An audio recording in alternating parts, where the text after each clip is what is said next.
ಸಾವಿತ್ರಕ್ಕ ಸಾವಿತ್ರ ಬಂದ್ರ? ಏನ್ ಲಕ್ಷ್ಮಕ್ಕ ಇಷ್ಟೊತ್ತಲ್ಲಿ ಬಂದ್ಬಿಟ್ಟಿದ್ಯಾ?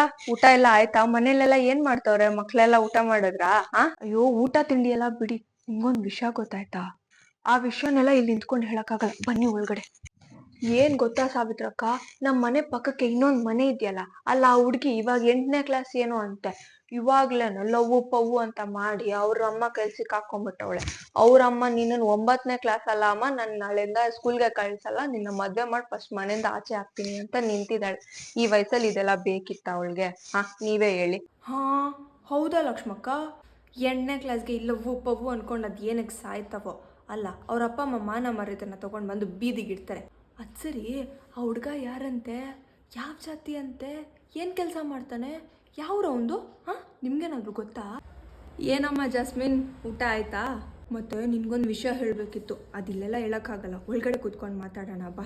ಜಾಸ್ಮಿನ್, ನಿನ್ನ ಫ್ರೆಂಡ್ ಅಂತ ಪರಿಚಯ ಮಾಡಿಸಿದಲ್ಲ, ಆ ಹುಡುಗಿ ನಾನು ಮಾರ್ಕೆಟಿಂದ ಬರಬೇಕಾದ್ರೆ ನೋಡಿದೆ. ಅದು ಯಾವನ ಜೊತೆನೋ ನಿಂತ್ಕೊಂಡು ಪಾನಿಪುರಿ ತಿಂತಾ ಇದ್ಲು. ಅಲ್ಲ, ಇವಾಗಿನ ಕಾಲದಲ್ಲಿ ಲವ್ ಅನ್ನೋದೆಲ್ಲ ಕಾಮನ್ನು ಒಪ್ಕೋತೀನಿ, ಹಾಗಂತ ಸ್ವಲ್ಪ ನೋಡಿಕೊಂಡು ಪಾನಿಪುರಿ ತಿನ್ನೋನ್ ಜೊತೆ ಅವಳು ಹೆಂಗಮ್ಮ ಸಂಸಾರ ಮಾಡೋದಕ್ಕಾಗತ್ತೆ? ನೀನೇ ಹೇಳೋ. ಅವಳ ಲೈಫ್ ಚೆನ್ನಾಗಿರುತ್ತಾ? ಆಂಟಿ, ಅವಳು ಪಾನಿಪುರಿ ಕೊಡ್ಸೋನ್ ಜೊತೆ ಸಂಸಾರ ಮಾಡ್ತಾಳೋ ಅಥವಾ 5 ಸ್ಟಾರ್ ಹೋಟೆಲಿಗೆ ಕರ್ಕೊಂಡು ಹೋಗೋನ್ ಜೊತೆ ಸಂಸಾರ ಮಾಡ್ತಾಳೋ ನಮ್ಗೆ ಯಾಕೆ ಆಂಟಿ? ಅವಳ ಲೈಫು ಅವಳಿಷ್ಟ, ಬಿಡಿ ಆಂಟಿ.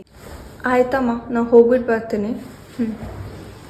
ಸರಿ ಆಂಟಿ, ಹೋಗಿ ಬನ್ನಿ. ಈಗಿನ ಕಾಲದ ಹೆಣ್ಮಕ್ಳ ಬಗ್ಗೆ ನೀವೇನು ಬೇಕಾದರೂ ಹೇಳಿ, ಆದರೆ ಈ ವಿಷಯದಲ್ಲಿ ಇದರಿಂದ ನಾವೇನು ಅರ್ಥ ಮಾಡ್ಕೋಬೇಕು ಅಂತ ಅಂದರೆ, ಬೇರೆಯವ್ರ ವಿಷಯ ನಮಗೆ ಬೇಡ, ಓಕೆನಾ?